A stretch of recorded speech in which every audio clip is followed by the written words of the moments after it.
Hi, please like, share and subscribe my channel Himani Pareek. Please अगर आपको कोई जूलॉजी टॉपिक में प्रॉब्लम हो तो आप मुझे कमेंट सेक्शन में कमेंट भी कर सकते हैं। मैं कोशिश करूँगी उसे सॉल्व करने का। I will try to get solve. And today we discussing about the urea cycle and the ornithine cycle and hormonal control और regulation of water and salt balance. सबसे पहले हमें एक सरफेस नॉलेज देती हूँ मैं। एक्सक्रीशन क्या होता है?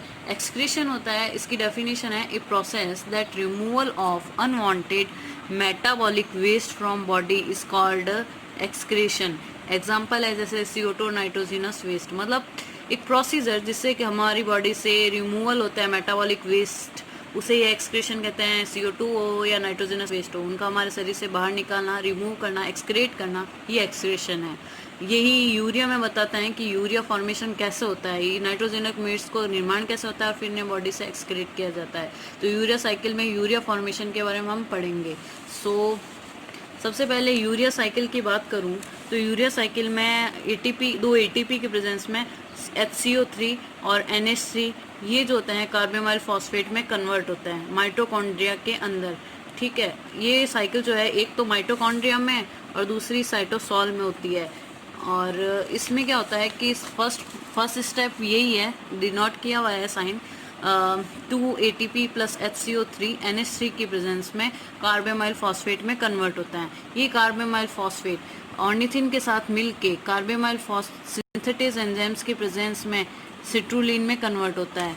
ठीक है, ये जो सिट्रुलिन है, ये सिट्रुलिन आगे एस्पार्टेट से मिलके ये सिट्रुलिन एस्पार्टेट के साथ में आर्जिनोसक्सिनेट में कन्वर्ट होता है।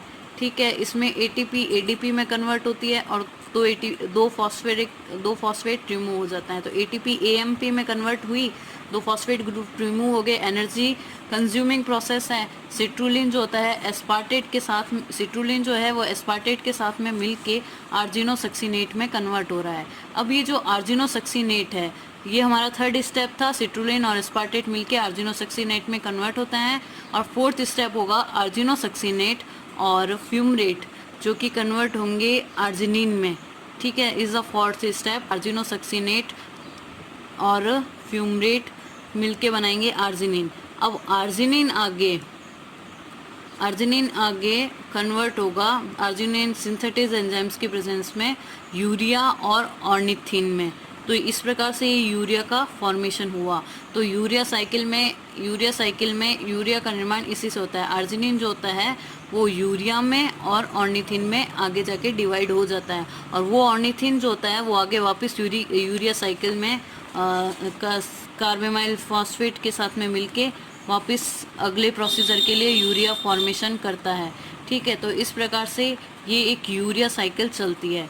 ठीक है, तो ये एक फॉर्मेशन का तरीका है। यूरिया साइकिल बोल दो या ऑर्निथिन साइकिल बोल दो। ऑर्निथिन इसलिए है क्योंकि मेन प्रोडक्ट ऑर्निथिन जो होता है वो कार्बोमाइल फॉस्फेट के साथ मिलके इस रिएक्शन को कंट्रोल आउट करता है। ये है यूरिया साइकिल या ऑर्निथिन साइकिल। अब हम बात करते हैं हार्मोनल कंट्रोल और regulation of water and salt balance पे। इसमें हम आपको पता ही है, किडनी में स्ट्रक्चरल यूनिट बोलते हैं हम नेफ्रॉन्स को। नेफ्रॉन में हम स्ट्रक्चर जब डिफाइन करते हैं, नेफ्रॉन की स्ट्रक्चर आपको अगर वो वीडियो चाहिए तो आप मुझे कमेंट कर सकते हैं क्या।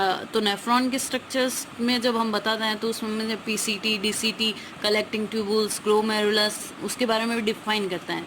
तो वहाँ जो हार्मोन रेगुलेट करते हैं, मैं उन्हीं हार्मोन के बारे में बता रही हूँ सिर्फ आज।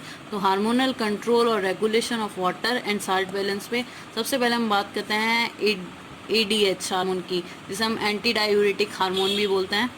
वर्क करता है ये किडनी के नेफ्रॉन्स जो होता है, नेफ्रॉन में कलेक्टिंग ट्यूबुल्स जो होती है उस पर ये वर्क करता है। इसका काम होता है ये रेगुलेट करता है वाटर लेवल को बाय एक्सक्रीशन प्रोसेस में। ठीक है, ये एक्सक्रीशन प्रोसेस में वाटर लेवल को रेगुलेट करता है। This hormone are secreted from pituitary gland neurohypophysis part.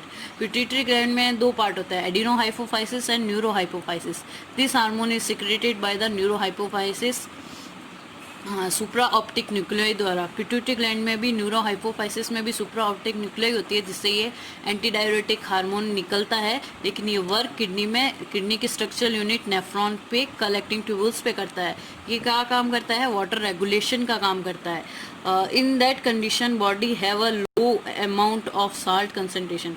ये मोस्टली हाइपरटोनिक्स, ये क्या करता है? कलेक्टिंग ट्यूबल्स में जो वाटर होता है वो जो भी अगर एसेंशियल थोड़ा है वो एब्जॉर्ब कर लेता है और हाइपरटोनिक सॉल्यूशन को एक्सक्रिएट करता है। But in that condition body have a low amount of salt concentration. Body में बहुत कम साल्ट कंडीशन है, तो ये क्या होगा? पिट्यूटरी ग्लैंड से इसका हाई लेवल का सिक्रेशन होगा और ये हाइपरटोनिक सॉल्यूशन ज़्यादा एक्सक्रिएट करेगा। ठीक है, तो जिसकी वजह से परमेबिलिटी डिक्रीजेज हो जाएगी और ब्लड जिस ठीक है, तो इस हार्मोन का लेवल हाई होगा तो ये वाटर ज़्यादा अब्जॉर्ब कर लेगा। कंसंट्रेशन हार्मोन जब हाई होगी, यहाँ ये लो नहीं, ये एक्सेस ही होगा। जब बॉडी में in that condition body have a excess amount of salt concentration, तो पिट्यूटरी ग्लैंड से हाई लेवल से सिक्रेट होगा। ठीक है, तो ये हाई लेवल में सिक्रेट होगा तो ये आयंस का एब्जॉर्प्शन ज़्यादा कर लेगा, और लो लेवल में सिक्रेट होगा तो लो ही सही था। लो लेवल में सिक्रेट होगा तो ये क्या करेगा कि ये कम सिक्रेट होगा तो बॉडी से हाइपोटोनिक थोड़ा सा रेगुलेट होगा और बॉडी में ये वाटर का जो परमेबिलिटी के थ्रू आ जाएगा और ये इस एक हिसाब से होम्योस्टेसिस को कंट्रोल करेगा। ठीक है, तो एंटी डायरेटिक का काम ये था। अब सेकंड है adrenal steroids hormone. Adrenal steroids hormone बोल दो या एल्डोस्टेरोन भी बोल सकते हैं। ठीक है, एड्रिनल स्टीरॉइड्स हार्मोन है, ये डीसीटी पे कहा करता है। डीसीटी का फुल नेम है distal convoluted tubules.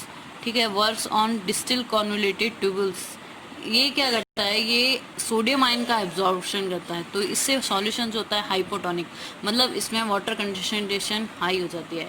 Adrenal gland से सिक्रेट होता है मिनरल कॉर्टिकॉइड्स हार्मोन, एल्डोस्टेरॉइड हार्मोन कहते हैं। ये एड्रिनल ग्लैंड से मिनरल कॉर्टिकॉइड्स हार्मोन जो सिक्रेट होता है उस पार्ट से सिक्रेट होता है। मिनरल कॉर्टिकॉइड से एल्डोस्टेरोन हार्मोन, ये सोडियम आयन का aldosterone hormone regulate the absorption of sodium ions.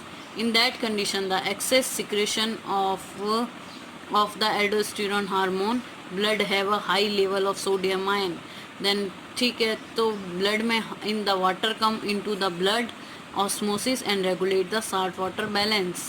जब हाई एक्सेस कंडीशन में ये हार्मोन सिक्रेट होता है तो ये सोडियम आयन तो बॉडी में हाइपरटोनिक होने लग जाएगा, तो उस कंडीशन में ऑस्मोसिस के थ्रू वाटर आएगा और वाटर क्या होगा कि उसको कंट्रोल करेगा, रेगुलेट करेगा साल्ट और वाटर के कंडीशन में। इस वजह से इस कंडीशन में जब ये हार्मोन ज़्यादा सिक्रेट होता है तो बीपी लेवल हाई हो जाता है।